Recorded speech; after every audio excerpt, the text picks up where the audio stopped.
guys, we've not done a Clash of the Titans for a while, so here's another one for you. This time we are pitting Chase H.Q against each other. So we've got the Amstrad version, the Spectrum version and the Commodore 64 version. Now we're going to change the format slightly and we're just going to have sound, and then we're going to include gameplay and graphics together, and then I'll do a little talk over afterwards. So anyway, let's take a look at them.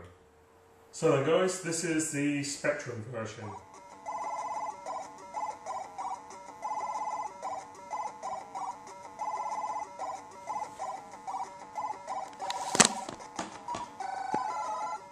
And here's the C64 version.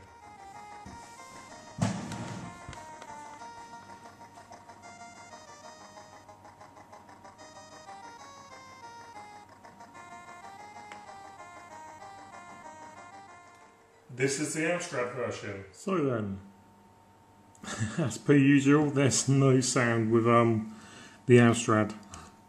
Good old Amstrad, you gotta love it. Okay then, with the sound, the Commodore 64 version is obviously pretty good, but I've got to admit I was really impressed with the Specky one. Really nice rendition of the theme tune on the 128K version. The Amstrad less said it better, but really good digitised speech on both the Amstrad and the Specky. So yeah, I'm going to give this to the Spectrum. So then guys, this is the Spectrum version. Okay then, so this is the 128 version of Chase H.Q on the humble Specky. And many proclaim this to be the best version, well, the best conversion of Chase H.Q on the 8-bits, and also the best arcade conversion on the Specky. So let's take a look at it. Great speech. As you can see, nicely detailed, oh, I pressed the wrong button, nicely detailed visuals. And most importantly, it's got a decent sense of speed to it. The cars actually look like cars. Alright, the sound is a bit naff, but it's just a really, really slick conversion. And proves just what the ZX Spectrum was capable of when the developers knew what they were doing with it. Again, I just love the speed of it. It really captures the essence of the arcade original. Oh shit.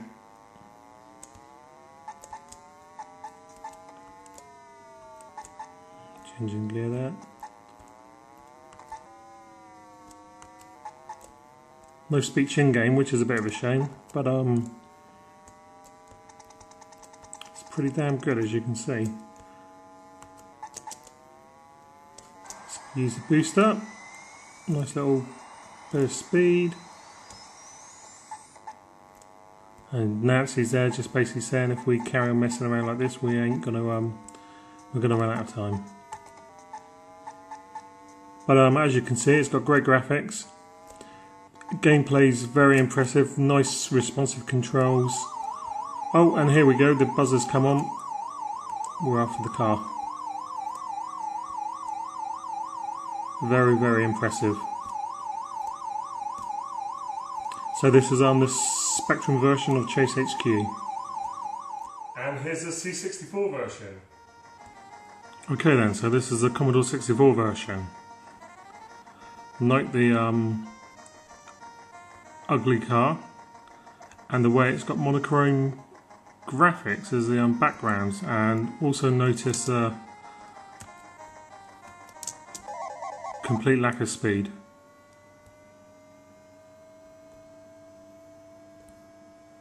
And here come the I'm assuming they're cars. Come on, out of the way, car. Oh.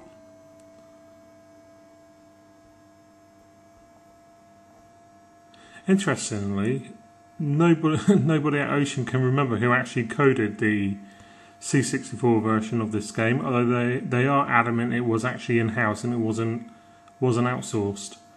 We have asked various people who've worked there a number of times, but nobody's told us, so maybe they just consider it as like a dirty secret that they don't want to tell anyone. But as you can see, it's you know, considering what the Commodore 64 can normally do, this is pretty piss poor.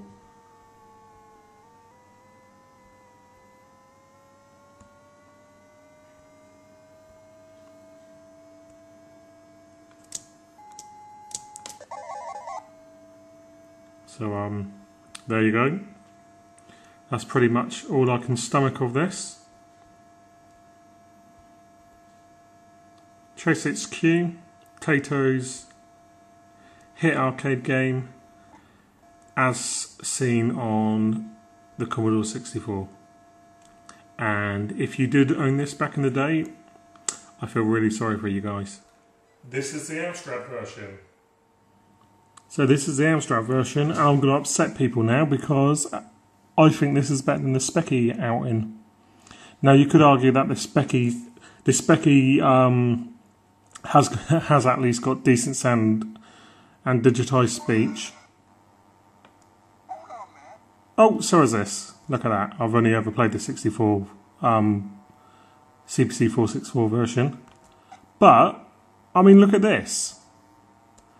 Nice full colour graphics, moving along at a nice slick pace. Cars that look like cars, unlike the Commodore 64 version. All in all, you know, this is basically this ZX Specky version, but with colour. So, to me, that's a big win. Unfortunately, this sound is awful and it really lets it down, but come on, you know, even if you're an avid Specky fan, you've got to admit this is pretty impressive. And look, change your graphics to mimic the arcade original when you're going along this dirt track. It's just a really solid conversion, and I really like it.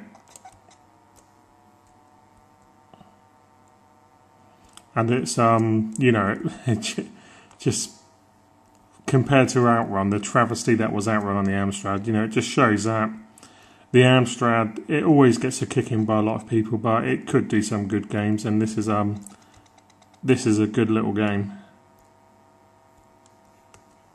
And I'm not doing very well because I was just going in that in low gear then.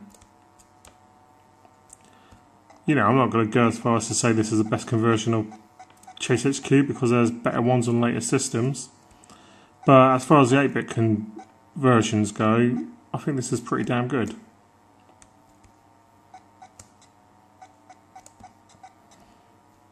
And there's a target vehicle. Again, no sound, so it's really frustrating, really. Okay, the graphics and gameplay. The Commodore 64 unfortunately doesn't get a look, and even the most ardent of C64 fans are fully aware that it's a really atrocious game. So I'm sorry, C64, but you lose this time. This is a tricky one though. Gameplay-wise, the Amstrad and the Specky are both really good. However, the Amstrad one, I'm gonna give the points to the Amstrad one simply because it's got full colour graphics. It's still nice and fast, and it's effectively the Specky version, but in full colour. The sound does let it down, but as far as gameplay and graphics go, it just eases ahead. Now overall, this is a tricky one, and you know, I don't want to be accused of Amstrad bias, but on the other hand, I'm really annoyed that the Amstrad one, even on the 128K version, doesn't seem to have any half decent sound. So what I'm going to do is I'm going to do a joint first for both the Amstrad and the Spectrum, and Commodore 64 comes in second by default, but really it should be third because it truly is atrocious.